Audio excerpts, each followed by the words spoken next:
Hi friends, math science world में आपका स्वागत है। आज की वीडियो में हम देखेंगे क्लास 10th का मैथ दो चरों वाले रैखिक समीकरण युग्म प्रश्नावली जो होगा 3.2 होगा और इसका पार्ट 2 आज लेकर के आए हैं दोस्तों। तो जिन साथियों ने पार्ट 1 नहीं देखा है पहले पार्ट 1 देख ले ताकि उनको प्रश्न नंबर 1 से लेकर के प्रश्न नंबर 3 तक समझ में आ जाए। इसके आगे के पार्ट आज के कवर में कर रहे हैं। हमारा चैनल है मैथ साइंस वर्ल्ड, इसको जरूर से जरूर आप लोग सब्सक्राइब करें और अपने दोस्तों को शेयर करें। चलते हैं पार्ट 2 के क्वेश्चन नंबर 4 पर। संख्या 4 बहुत ही सिंपल सा क्वेश्चन है दोस्तों। क्या कहता है, रैखिक समीकरणों के युग्मों में से कौन सा युग्म संगत असंगत है? यदि संगत है तो ग्राफीय विधि से हल करना है। ग्राफ तभी बनाना है जब युग्म संगत होगा, कंसिस्टेंट होगा। अगर असंगत होगा तो ग्राफ नहीं बनेगी। ये मैंने अपने तरफ से जोड़ दिया है दोस्तों। तो सबसे पहले हम देखते हैं कि संगत है कि असंगत है। तो संगत देखने के लिए सबसे पहले हमें क्या चाहिए? हमें चाहिए दोस्तों a1/a2 और चाहिए b1/b2 और चाहिए c1/c2। मैं बार बार रिपीट कर रहा हूं, x के साथ जो होगा वो a1 होगा, नीचे वाला का a2 होगा। तो यहाँ से हमारा a1/a2 होगा 1/2। यहाँ लिख दूंगा 1/2। उसी प्रकार b1 क्या होगा? y के साथ जो गुणन होगा 1 और y के साथ जो गुणन होगा 2, तो यह हो जाएगा 1/2। अब c1/c3 क्या होगा? तो c1 5 और c2 10 होगा, यानी 5/10। तो यहाँ से हम लोगों ने क्या देखा, यह भी कैंसिल होगा, 5 एक बार में, 5 का 2 बार में। तो यह आया 1/2, यह भी आया 1/2 और यह भी आया 1/2। तीनों बराबर आया, यानी कह सकते हैं कि a1/a2 इक्वल आया, नॉट इक्वल नहीं, इक्वल आया b1/b2 का और c1/c2 का। तो यह जब कंडीशन होता है, तीनों जब बराबर होता है दोस्तों, तब क्या होता है? समपाती होता है। समपाती होता है। और समपाती क्या है? संगत है। क्या है दोस्तों? संगत है। और संगत का क्या होगा? हम हल निकालेंगे तो इसका हल निकलेगा। क्या करेगा? निकलेगा। तो इसका अब हल निकालेंगे। तो हल निकालने के लिए आते हैं दूसरे पेज पर। तो यहां से हमें पता चला सबसे पहले कि इसका हल निकाला जा सकता है। तो जब हम जान जाएंगे कि हल निकाला जा सकता है तभी ग्राफ बनाने की तैयारी करेंगे, यानी इस प्रश्न का ग्राफ बनाया जा सकता है। आगे बढ़ने से पहले सबको इरेज करते हैं दोस्तों। इक्वेशन 1 है हमारे पास x + y = 5। उसी प्रकार से इक्वेशन 2 है 2x + 2y = 10। तो इक्वेशन 1 के अनुसार हम ग्राफ बनाएंगे किसका? x और y का बनाने के लिए कम से कम 2 हल होना जरूरी है। तो सबसे पहले इक्वेशन 1 से 2 हल निकालेंगे, उसी प्रकार इक्वेशन 2 से भी 2 हल निकालेंगे दोस्तों। ठीक है, तो दोनों का हम टेबल बना लिए। अब जो हल आएगा यहाँ पे पुट होगा दोस्तों। जो अब हल आएगा कहाँ? यहाँ पे पुट होगा। तो कैसे हल निकालेंगे? तो अपने मन से, हमारे पास जो इक्वेशन था वह था x + y = 5। अपने मन से x या तो y का वैल्यू कुछ भी पुट कर सकते हैं, कुछ भी जो आपका मन करे। जब एक वैल्यू पुट करेंगे, जैसे x का वैल्यू पुट करेंगे तो y का मान निकलेगा और y का पुट करेंगे तो x का निकलेगा। तो मैं यहाँ x का वैल्यू जो है 0 पुट कर दूं। 0 x का वैल्यू कितना पुट कर दूं? 0 पुट कर दूं। तो x का वैल्यू 0, तो 0 + y = 5। तो y बराबर कितना आया? 5 आया। तो जैसे ही मैंने x का वैल्यू 0 पुट किया, y का वैल्यू 5 आया दोस्तों। y का वैल्यू कितना आया? 5 आया। अब जो है मैं अपने मन से x का वैल्यू 2 पुट कर रहा हूं। आप भी कुछ भी पुट कर सकते हो। तो मैंने यहाँ x का वैल्यू 2 पुट किया, तो यहाँ 2 + y = 5 आएगा। तो y बराबर कितना आ जाएगा? 5 में से 2 जाएगा, 3 आ जाएगा। तो मैंने x का वैल्यू 2 पुट किया तो y का वैल्यू 3 आ गया दोस्तों। मैंने 2 सोल्यूशन इस टेबल में लिख दिया इक्वेशन 1 के अनुसार। अब चलेंगे इक्वेशन 2 के लिए। तो हमारे पास क्या था? इक्वेशन 2 था 2x + में 2y = 10। तो यहाँ मैं इक्वेशन लिख देता हूँ 2x + 2y = 10। तो अब मैं x या y दोनों में से किसी को भी अपने मन से रखूंगा ताकि y प्राप्त हो। तो मैं यहाँ जो हूँ x का वैल्यू 3 रख रहा हूँ, x का वैल्यू 3 रख रहा हूँ। x का वैल्यू 3, यहाँ हो जाएगा 2 × 3 + 2y = 10। यह हल होगा दोस्तों। यह होगा 6 + में 2y = 10। 2y जो होगा 10 में से 6 जाएगा 4, यानी y बराबर क्या आ गया? 2 आ गया। y बराबर 2। तो जैसे ही मैंने x का मान 3 पुट किया, y का वैल्यू 2 आ गया। अब अगला हम कुछ भी ले सकते हैं, इरेज करते हैं दोस्तों।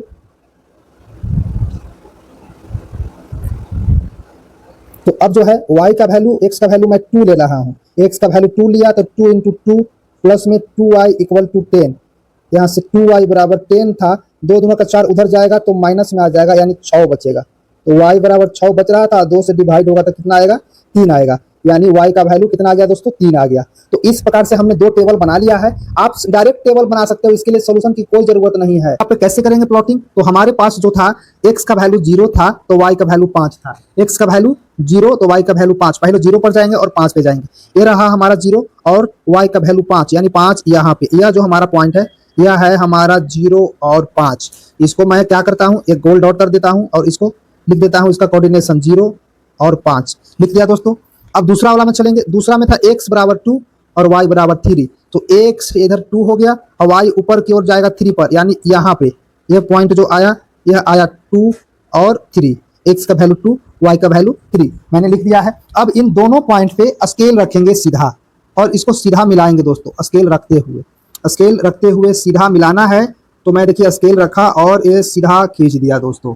ऐसे ही खींचना है सीधी लाइन। ओके, यह हमारा इक्वेशन कौन सा था, 1 था। इक्वेशन का यहाँ पे नाम भी लिख सकते हैं, x plus Y equal to 5 लिख दिया दोस्तों। अब आते हैं दूसरे वाले इक्वेशन में। यह equation 2x plus 2y equal to 10 के हिसाब से x का वैल्यू 3 था तो y का वैल्यू 2 था, तो x का वैल्यू 3 तो y का वैल्यू 2, यानी यहाँ पे दोस्तों। तो चलिए मैं इसको यहीं पे कर देता हूँ डॉट, और यह हमारा जो था, यह हमारा क्या था, यह था 3 और 2। ओके, 3 और 2 आ गया। अब दूसरा वाला में था 2 और 3, यह है 2 और 3, यानी इसी पॉइंट पर फिर से 2 और 3 होगा। अब दोनों जो रेड लाइन से खींचे हैं उसको रेड लाइन से मिलाएंगे दोस्तों। दोनों जो रेड लाइन से खींचे हैं उसको रेड लाइन से क्या करेंगे, मिलाएंगे।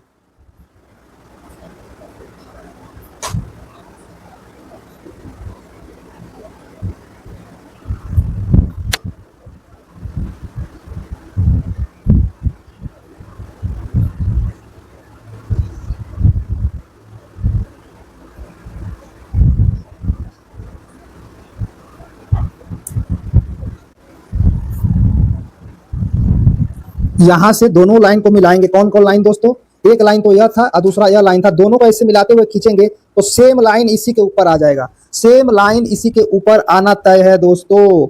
तो देखिए मैं पहले दो बिंदु को मिला रहा हूं ऐसे, तो मैंने देखा कि इसी के ऊपर दूसरा वाला लाइन चला गया। तो जब एक लाइन के ऊपर दूसरा लाइन चला जाए तो उसी को बोलते हैं संपाती। एक लाइन के ऊपर दूसरा लाइन चला जाए तो उसी को बोलते हैं संपाती। और संपाती का अनगिनत हल होता है, अनगिनत हल। क्यों अनगिनत हल होता है, क्योंकि देखिए यहाँ भी हल होगा, जितना पॉइंट पे एक दूसरे से मिल रहा है सब हल होगा। यहाँ भी मिल रहा है पॉइंट, आगे भी मिल रहा है, इसके आगे भी मिल रहा है, इसके आगे भी मिल रहा है, इसके आगे भी मिल रहा है। तो जहां जहां पॉइंट में बहुत सारे इसके हल हो सकते हैं, इसके एक हल नहीं होंगे, बहुत सारे हल होंगे। ओके दोस्तों, तो हमको उम्मीद करते हैं कि यह प्रश्न आपको समझ में आया होगा। अब चलते हैं आगे, आते हैं पार्ट 2 पर। प्रश्न संख्या 4 के पार्ट 2 पर आते हैं। तो पार्ट 2 भी हमारे पास दिया हुआ, पहला इक्वेशन दूसरा इक्वेशन। हमें ज्ञात करना है कि संगत है कि असंगत। तो संगत और असंगत के लिए हमें क्या प्राप्त होना चाहिए, a1/a2 और प्राप्त होना चाहिए b1/b2 और उसी प्रकार c1/c2 प्राप्त होना चाहिए। तो मैं आपको बार बार रिपीट करा रहा हूं कि जो x के साथ आता है वह a1 है और दूसरे वाले में जो x के साथ आता है वह a2 है। a1 1/3 यहाँ लिख सकते हैं, 1/3। उसी प्रकार फिर से b1 जो होगा वह y के साथ गुना में आएगा और b2 जो आएगा यहाँ y के साथ गुना में आएगा, यानी -1/-3 यहाँ लिख सकते हैं, -1/-3। और c1 जो होगा 8, c2 16, यहाँ हो गया 8/16। अब यहाँ से कुछ ना कुछ कैंसिल होगा तो करते हैं। पहले ऊपर भी माइनस था, नीचे भी माइनस था, कैंसिल हो गया 8 का टेबल में 1/2 बार में। तो यहाँ से हमारे पास कंक्लूजन आया a1/a2 बराबर b1/b2 और बराबर नहीं है c1/c2 का। क्यों नहीं है, क्योंकि यहाँ 1/3 आया है, यहाँ भी 1/3 आया है, लेकिन यहाँ 1/2 आ गया, तो तीसरा वाला बराबर नहीं है। जब ऐसा आता है कंक्लूजन बराबर नहीं होता है तीसरे सेगमेंट के साथ में, तब इसी को बोलते हैं क्या, समानांतर। समानांतर रेखा का यह ग्राफ है। समानांतर रेखा होगा दोनों एक दूसरे के। जो भी समानांतर होता है वह होता है असंगत। असंगत, तो असंगत का ग्राफ नहीं निकलेगा, असंगत का ग्राफ नहीं बनेगा। तो हम इस प्रश्न को यहीं रोक देंगे, आगे बढ़ने की जरूरत नहीं है। यानी पार्ट 2 भी कंप्लीट हो गया। अब चलते हैं पार्ट 3 की ओर। प्रश्न संख्या 4 का पार्ट 3 क्या कहता है, हमारे पास दो इक्वेशन दिया हुआ है। यहाँ से हमें क्या निकालना होता है, हमें निकालना होता है a1/a2 और b1/b2, c1/c2 हमें चाहिए। a1 क्या होगा, x के साथ जो गुना में आएगा, और a2 क्या होगा, जो दूसरे वाले x के गुना में आएगा, यानी 2/4 लिख सकते हैं, 2/4। उसी तरीका पे b1 क्या होगा, 1 यहाँ है और यहाँ -2 है, तो b1 होगा 1/2। c1 क्या होगा, तो c1 देखिए यह है -6 -4, यह होगा -6/4।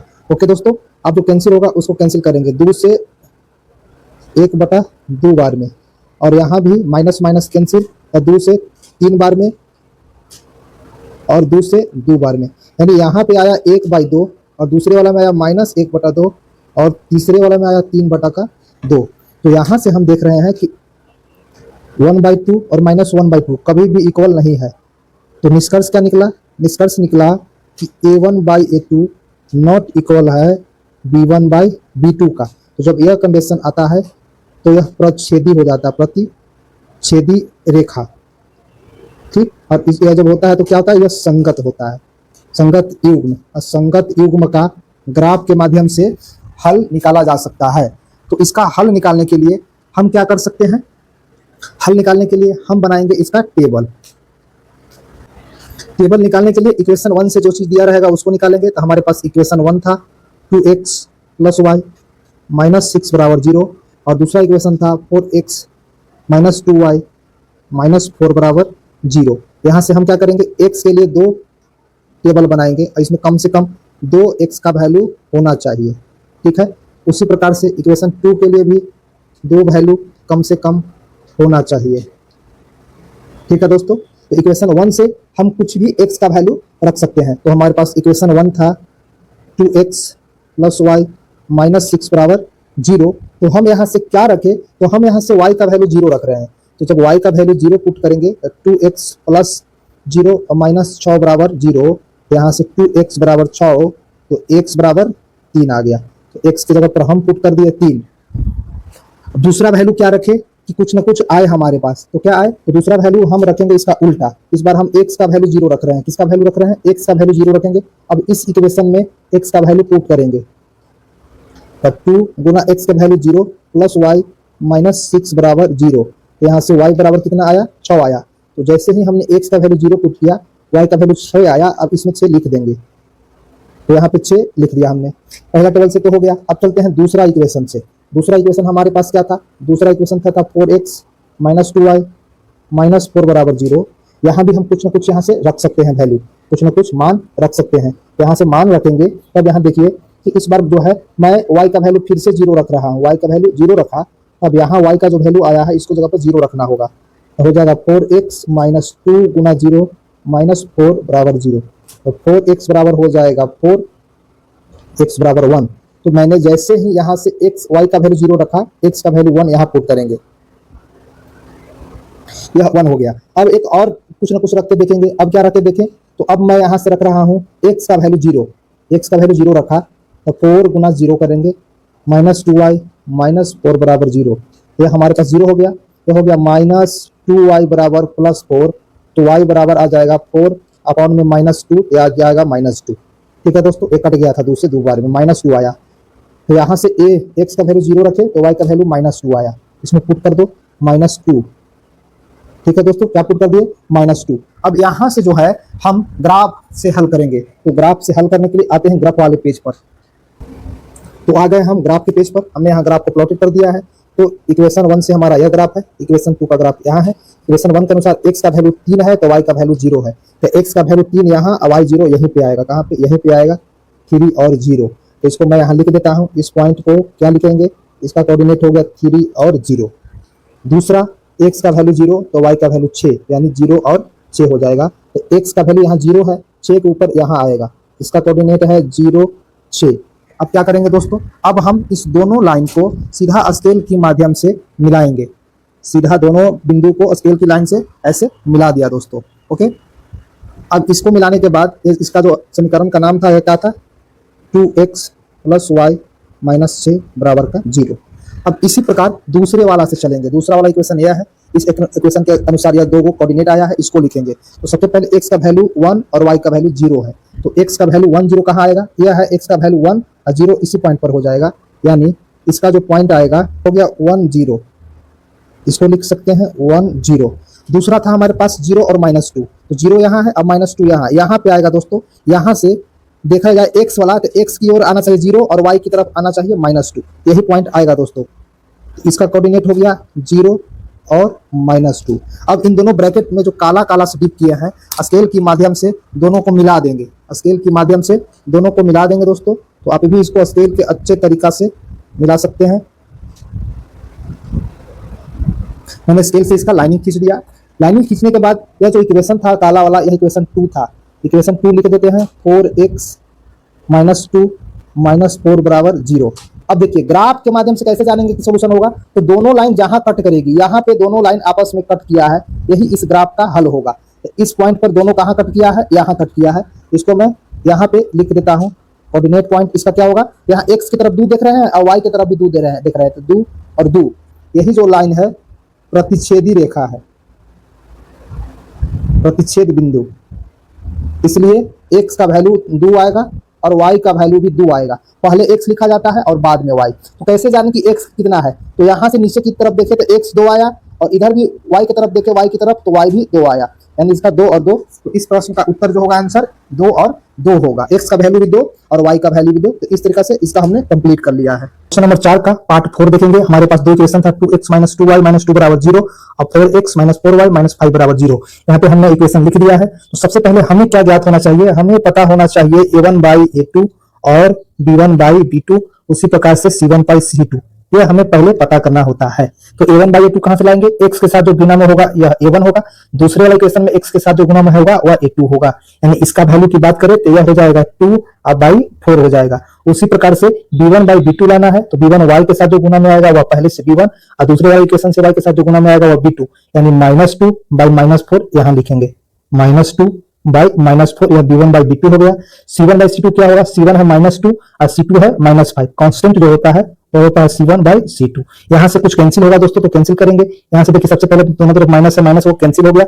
2 के तेवर में ऊपर 1 नीचे 2, यहाँ भी ऊपर 1 नीचे 2, यानी हमारे पास आया पहला से a1/a2 1/2, दूसरा से भी आया 1/2, लेकिन यहाँ भी माइनस माइनस कैंसिल हो गया। यहाँ आया 2/5, कितना आया दोस्तों 2/5। तो a दोनों तो बराबर हो गया, लेकिन a बराबर नहीं हो गया। तो हमारे पास कंक्लूजन आया a1/a2 बराबर है b1/b2 का, लेकिन बराबर नहीं है c1/c2 का। ये कंडीशन आता है तब यह क्या आता है, समानांतर होता है दोस्तों। क्या होता है, समानांतर होता है, समानांतर रेखा। और समानांतर रेखा इसका कोई हल नहीं होता है, इसका कोई हल नहीं होता है, कोई हल नहीं होगा तब इसको बोलेंगे असंगत।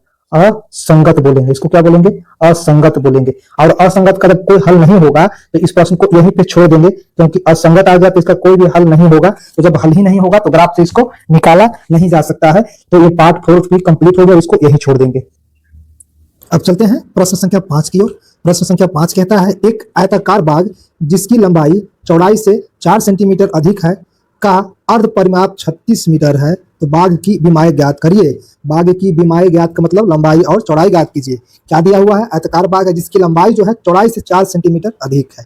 दोस्तों एक फिगर बना लिया, लंबाई को x मान लिया और चौड़ाई को y मान लिया। तो प्रश्न से क्या हो जाएगा, प्रश्न से बोल रहा था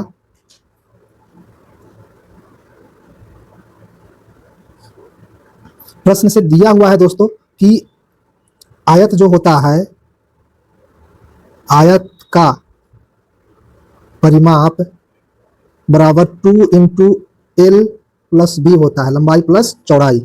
लेकिन प्रश्न में दिया हुआ है अर्ध परिमाप, तो अर्ध परिमाप निकालेंगे तो फॉर्मूला क्या बनेगा, अर्ध परिमाप निकालेंगे तो 2 से डिवाइड हो जाएगा, तो 2 से 2 कैंसिल हो जाएगा, तो लंबाई प्लस चौड़ाई यह हो जाएगा अर्ध परिमाप। तो प्रश्न से अर्ध परिमाप कितना दिया हुआ है, अर्ध परिमाप दिया हुआ है, अर्ध परिमाप 36।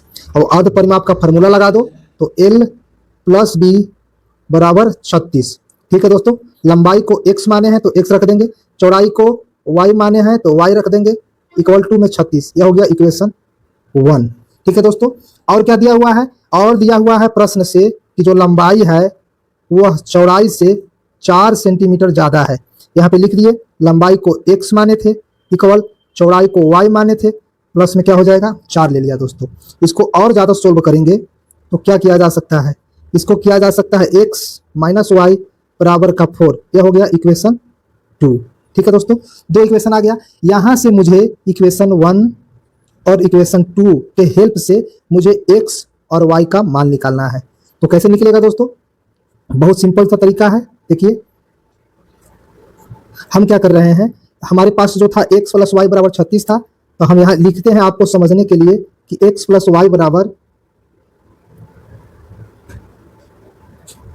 यहाँ लिखते हैं x प्लस वाई बराबर 36 और x माइनस वाई बराबर 4। यहाँ से दोनों को जोड़ देते हैं, इक्वेशन 1 और इक्वेशन 2 दोनों को जोड़ने पर क्या आएगा, x दोनों जुट गया 2x। जब जोड़ेंगे तो प्लस माइनस y कैंसिल हो जाएगा।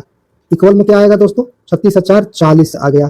तो यहाँ से जैसे ही x का वैल्यू निकालेंगे तो 40 और पाउंड का 2 आ जाएगा, यानी ये कट जाएगा 2 से 20 बार में, यानी ये 20 आ गया। किसका वैल्यू 20 आ गया? वैल्यू आ गया आपका x का वैल्यू 20 आया। अब आगे क्या करेंगे कि जो x बराबर 20 है वह समीकरण 1 में रखने पर, समीकरण 1 में रखेंगे। समीकरण 1 हमारा था x प्लस वाई बराबर 36, तो यहाँ से x के जगह पर रखेंगे 20 प्लस में y हो जाएगा इक्वल टू में 36 हो जाएगा। तो यहाँ से लाएंगे तो 36 में से 20 घट जाएगा, ये बचेगा 16। यहाँ से x का वैल्यू 20 आया और y का वैल्यू 16 आया दोस्तों। तो यह जो हम लोग निकाले हैं, x क्या था, x था लंबाई, तो लंबाई 20 और चौड़ाई 16, यही आंसर हमारा हो जाएगा दोस्तों। तो हमने प्रश्न संख्या 5 को भी कंप्लीट कर लिया है। अब चलते हैं आगे प्रश्न संख्या 6 की ओर। अब चलते हैं प्रश्न संख्या 5 की ओर। प्रश्न संख्या 5 कहता है, एक आयताकार बाग जिसकी लंबाई चौड़ाई से 4 सेंटीमीटर अधिक है का अर्ध परिमाप 36 मीटर है, तो बाग की विमाएं ज्ञात करिए। बाग की विमाएं ज्ञात का मतलब लंबाई और चौड़ाई ज्ञात कीजिए। क्या दिया हुआ है, आयताकार बाग है जिसकी लंबाई जो है चौड़ाई से 4 सेंटीमीटर अधिक है। दोस्तों एक फिगर बना लिया, लंबाई को x मान लिया और चौड़ाई को y मान लिया। तो प्रश्न से क्या हो जाएगा, प्रश्न से बोल रहा था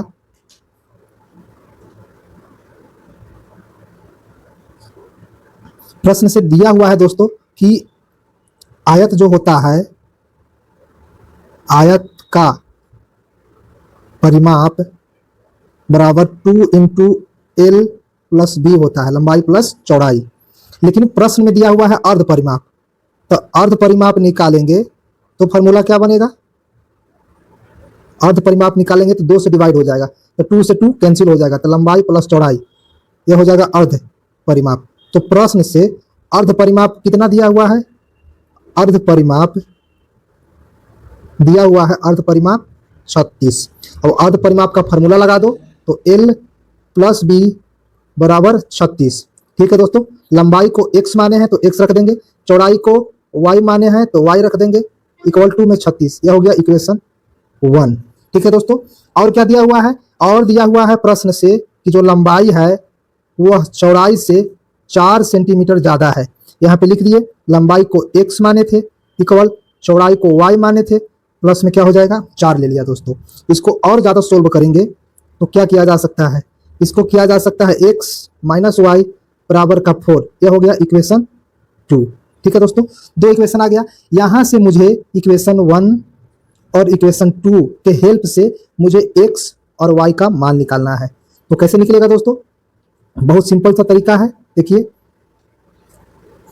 हम क्या कर रहे हैं, हमारे पास जो था x प्लस वाई बराबर 36 था, तो हम यहाँ लिखते हैं आपको समझने के लिए कि x प्लस वाई बराबर, यहाँ लिखते हैं x प्लस वाई बराबर 36 और x माइनस वाई बराबर 4।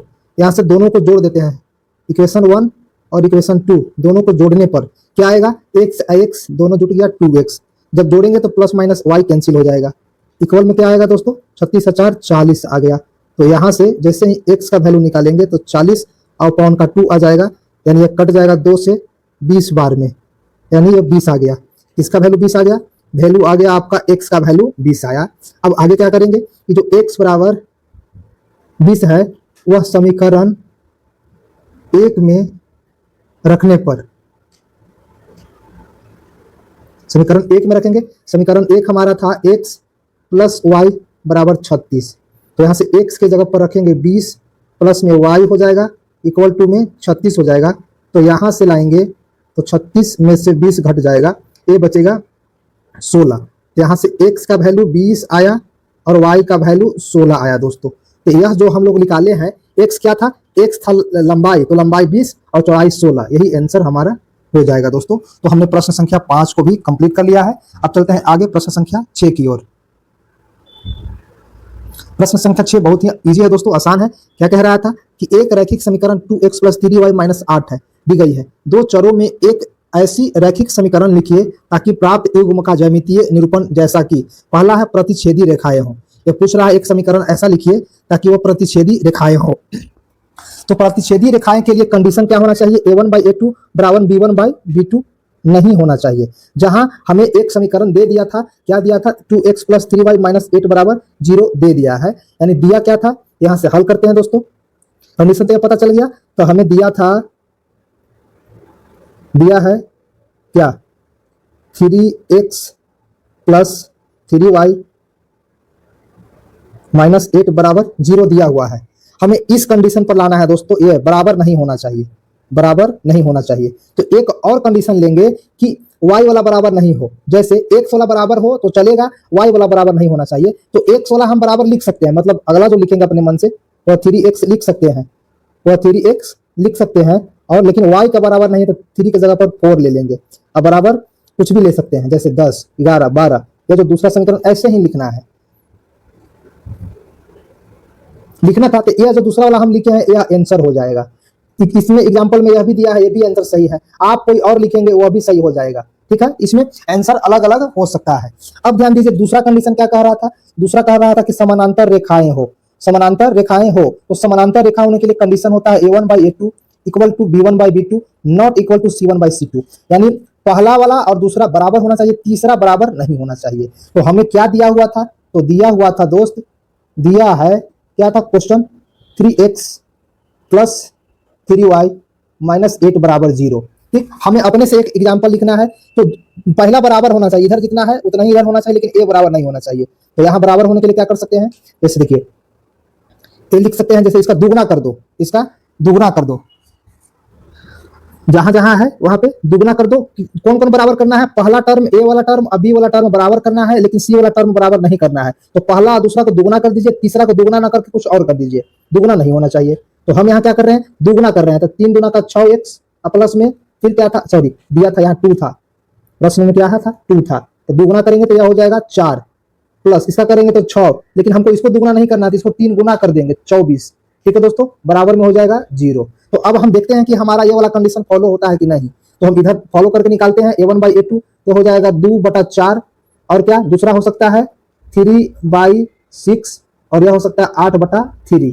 तो यह तो हो गया 1/2, लेकिन यह हो गया 1/3, सही है। ठीक है दोस्तों,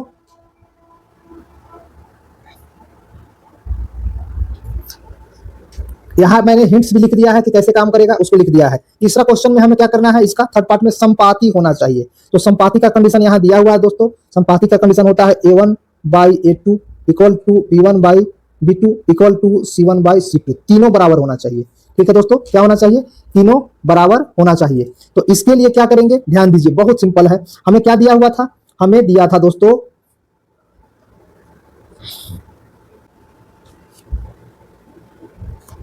तीसरा कंडीशन है कि ऐसा एक बहुपद बताइए ताकि एक दिया हुआ है हमारे प्रश्न में, दूसरा जो है संपाती हो जाए। तो संपाती होने के लिए कंडीशन होता है दोस्तों a1/a2 = b1/b2, दोनों बराबर, और तीसरा c1/c2 बराबर होना चाहिए।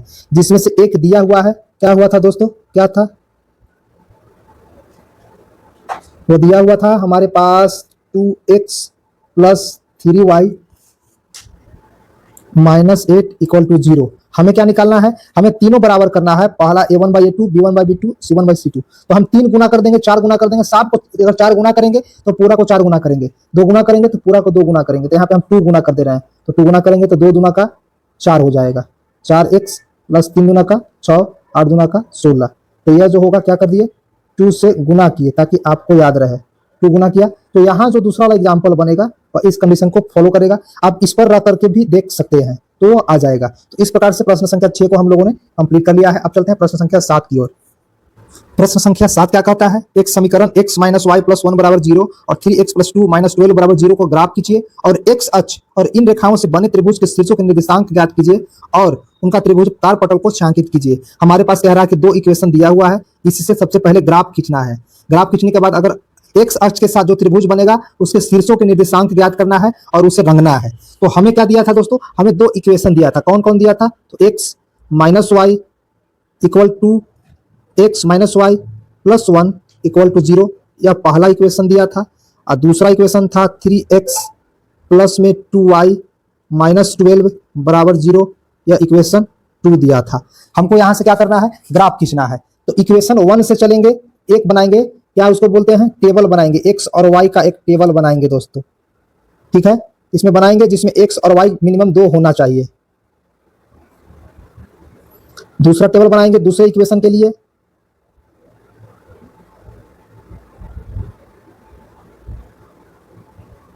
इसमें होगा x और y, क्या होगा x और y। ये जो इक्वेशन है यह इक्वेशन 1 के लिए पहला टेबल है, इक्वेशन 2 के लिए दूसरा टेबल है। तो पहला टेबल हमारे पास था, कैसे था, तो यह था x minus Y plus 1 equal to 0। तो इसमें क्या करते हैं दोस्तों कि x या y का वैल्यू अपने मन से कुछ भी पुट करेंगे तो दूसरा प्राप्त हो जाएगा। तो हम क्या कर रहे हैं कि x का वैल्यू 0 पुट कर रहे हैं। हमने यहाँ पुट किया x का वैल्यू 0, तो x का वैल्यू 0 होगा, तो 0 माइनस वाई प्लस 1 बराबर 0, तो यहाँ से y बराबर 1 आएगा।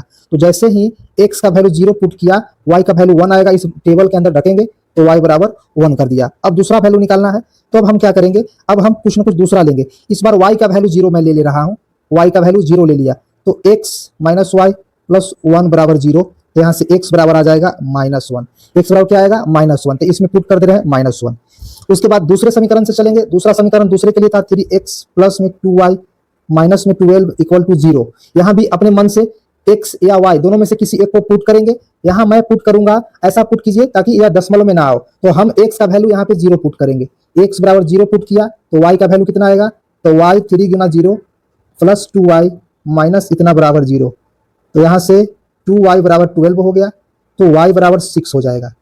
तो यहाँ से पुट कर देंगे, इसमें वैल्यू कितना 6। ओके दोस्तों, अब दूसरा निकालना है, इसको मैं इरेज कर दे रहा हूँ। अब अपने मन से कुछ भी पुट कर सकते हो। तो इस बार मैं y का वैल्यू 0 पुट करूंगा, y का वैल्यू, तो x का वैल्यू 3x प्लस 2 गुना y का वैल्यू 0 12, यहाँ से 3x बराबर आ जाएगा 12, तो x बराबर हो जाएगा 3। तो मैंने y का वैल्यू 0 पुट किया तो x का वैल्यू 4 हो गया। अब क्या करना है दोस्तों, ये तो मैं ऐसे बनेगा, ये जो फिगर में ब्रैकेट में देख रहे हो, ऐसे लास्ट में आंसर आएगा, लेकिन कैसे आएगा इसको अभी हम देखेंगे। तो इसके लिए हमको चलना पड़ेगा ग्राफ पर। तो इसको हम लोग लिख लेते हैं, जो टेबल बनाए हैं यही ग्राफ पर आएगा। इस टेबल को आप लिख लीजिए। अब चलते हैं हम ग्राफ की ओर। हम जो है आ गए ग्राफ वाले पर। यह जो हमारा टेबल है इक्वेशन 1 के अनुसार था और यह टेबल इक्वेशन 2 के अनुसार था। अब दोनों टेबल को यहाँ पे लिखेंगे। तो पहला के अनुसार था x का वैल्यू 0 और y का वैल्यू 1, 0 और 1 x के लिए।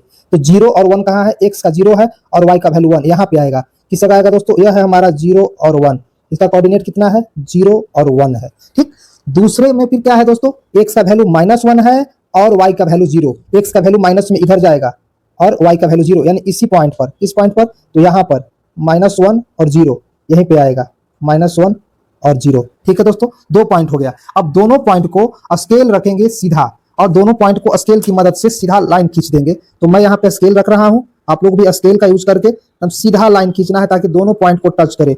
देखिए मैंने दोनों पॉइंट को टच करते हुए एक सीधा लाइन खींच दिया दोस्तों। ठीक है, और इसका जो समीकरण था उसका नाम भी लिखूंगा। इस समीकरण का नाम क्या था, x plus y, x minus y था दोस्तों, x minus Y plus 1 equal to 0 लिख दिया। अब चलेंगे दूसरे समीकरण से, ये वाला समीकरण जो था 3x प्लस 2y माइनस 12 बराबर 0 से।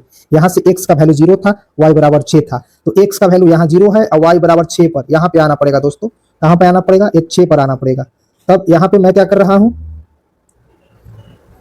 इस पॉइंट पर यहाँ इसका जो वैल्यू होगा वह होगा 0 और 6। इधर देखेंगे x 0 और y का वैल्यू 6, ये हो गया दूसरा में जब आएंगे तो x का वैल्यू 4 और y बराबर 0, 4 0। तो सबसे पहले x एक्सिस में 4 जाएंगे, ऊपर 0 जाएंगे, यानी इसी पॉइंट पर यहाँ जो वैल्यू होगा वह होगा 4 और 0। अब जो काला वाला 2 डॉट लगाए हैं, इन दोनों डॉट को स्केल की माध्यम से सीधा लाइन खींचना है, बड़ा सा। तो मैं यहाँ देखिए लाइन खींच रहा हूँ, ऐसे मैंने लाइन खींच दिया। ठीक, ये तो लाइन खींचा गया, लेकिन प्रश्न में कह रहा था कि 2 लाइन तो आपको आएंगे ही आएंगे। तो यहाँ से एक काला एक ये काला वाला और दूसरा नीला वाला आया ही आया, लेकिन प्रश्न में एक चीज और बता रहा था कि एक्स अक्ष के साथ त्रिभुज का निर्माण बनेगा। तो सबसे पहले ये त्रिभुज का निर्माण बना एक्स अक्ष। एक्स अक्ष कौन सा है? तो यह वाला एक्स अक्ष है। यहाँ अगर इसको ऐसे मिला दिया जाए तो देखिए ये त्रिभुज बन रहा है, ये त्रिभुज बन रहा है एक्स अक्ष के साथ में। तो ये त्रिभुज का कोऑर्डिनेट ज्ञात करना है। कोऑर्डिनेट का मतलब इसका कहाँ कहाँ मिला है जो त्रिभुज बना है। तो पहला यहाँ मिला है, तो इसका क्या हो जाएगा कोऑर्डिनेट? तो इधर जो देखेंगे वो x होगा, इधर देखेंगे वो y होगा। तो इधर बना है 2 के सामने, इधर बना है 3 के सामने, यानी इसका वैल्यू होगा 2 और 3। तो इसका यहाँ पे पॉइंट जो बना है इसको लिखेंगे 2 और 3। ठीक, दूसरा क्या बना था त्रिभुज का? यहाँ पे बना था ये वाले पॉइंट पर ऐसे। इसका तो ऑलरेडी है 3 -1 और 0 यहाँ पर है। दूसरा यहाँ था तो यहाँ भी ऑलरेडी है 4 और 0। तो त्रिभुज के 3 कोऑर्डिनेट को लिखना था। त्रिभुज के शीर्ष 3 शीर्ष हैं, तीनों शीर्ष के नाम ले लिया जाए। यहाँ पे ए हो गया और यहाँ पे बी हो गया और एक काला वाला सी ले लिया। तो ए जो होगा ए बराबर होगा 2 और 3। बी का जो शीर्ष है वह कितना है? -1 0। फिर सी का जो है वह है 4 और 0। कैसे जाने दोस्तों? तो देखिए यहाँ पे एक ऐसे त्रिभुज बना था, तो यहाँ पे जो मिला 2 और 3 पर यहाँ लिख दिए।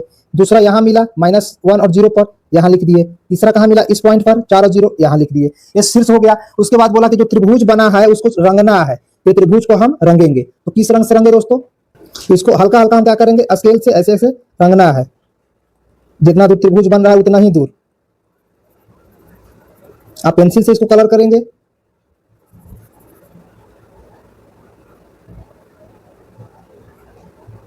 तो मैं यहाँ इसको पेंसिल से कलर करूंगा, आप भी पेंसिल से इसको करेंगे। तो यहाँ ये त्रिभुज बन गया। ये हमारा कंप्लीट हो गया। कितना? प्रश्न संख्या 7 कंप्लीट। तो आज का हमारा पूरा जो चैप्टर था वो क्लियर हो गया दोस्तों। अब मिलते हैं अगले चैप्टर में।